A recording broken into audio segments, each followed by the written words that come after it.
निकै नै यो दुःखद खबर तपाईहरु माझ म लिएर आएको छु। हिजो बिहीबार यहाँ दुईजना गोताखोरको टोली ढोका नम्बर 56 कोशी ब्यारेजबाट एक्कासी बेपत्ता भए।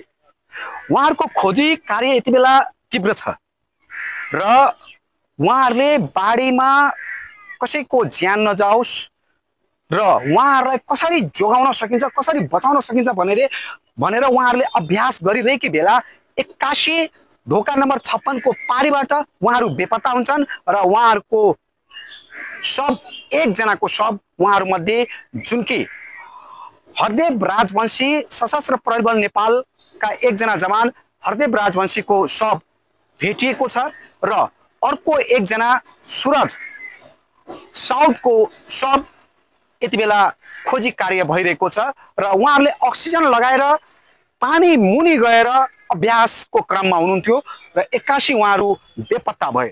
म यति बेला कोशी ब्यारेजबाट तपाईहरुलाई विशेष ग्राउन्ड रिपोर्ट देखाउँदैछु र सशस्त्र प्रहरी बल नेपाल गोताखोरका टोली पछिल्लो समय नेपालमा कयौं त्यस्ता विपदमा परेकाहरूलाई उद्धार गर्दा गर्दै आज स्वयं अभ्यासको क्रममा दुईजना बेपत्ता भए, जसमा एकजनाको शव भेटिएको छ।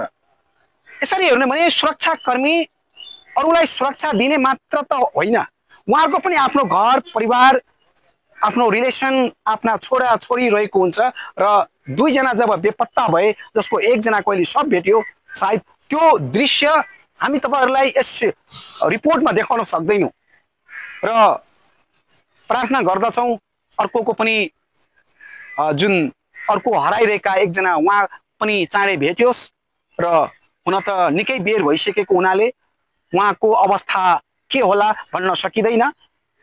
तपाईहरुलाई म यो भिडियोमा उहाँ भेटेपछि उहाँको अब अर्को हराइरहेको बेपत्ता जुन छ उहाँ भेटेपछि उहाँको पनि बारेमा म तपाईहरुलाई जानकारी गराउने छु, म देखाउने प्रयास गर्ने छु। यस विषयमा सत्य तथ्य आधिकारिक विशेष ग्राउन्ड रिपोर्ट यही पवन रोनियार युट्युब च्यानलबाट लिएर आउने नै छु र साथै देश दुनियाँको सत्य तथ्य आधिकारिक खोजमूलक र ग्राउन्ड रिपोर्ट सहितको समाचारमूलक भिडियोहरुको लागि मेरो यो युट्युब च्यानल पवन रोनियारलाई सब्स्क्राइब पनि गरिदिनु होला। यस विषयमा थप अर्को भिडियो हजुरहरुमाझ लिएर आउने नै छु।